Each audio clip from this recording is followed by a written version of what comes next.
శ్రీశైలం గుడిలో స్వామివారి గర్భాలయానికి ఎదురుగా తూర్పు వైపు గల ప్రధాన గోపురం అండి ఇది. దీనినే రాజగోపురం అని కూడా అంటారు. విజయనగర చక్రవర్తి అయిన శ్రీకృష్ణదేవరాయలు 15వ శతాబ్ది ఉత్తరార్ధంలో ఈ గోపురాన్ని కట్టించాడండి. అందువలన దీనిని కృష్ణదేవరాయల గోపురం అని పిలుస్తారు. ఉత్తరం వైపున గల ఎత్తైన గోపురాన్ని 1677లో ఛత్రపతి శివాజీ కట్టించాడు. అందువలననే ఈ గోపురం శివాజీ గోపురంగా పిలువబడుతోంది. ఇది పడమటి రాజగోపురం అండి, బ్రహ్మానందరాయల రాజగోపురం.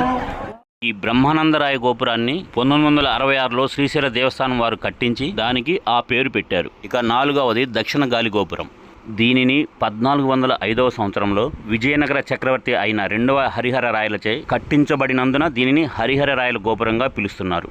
ప్రతి గోపురాన్ని వీలైనంత వరకు బయట వైపు లోపల వైపు అన్ని కోణాల్లో చూపించానండి.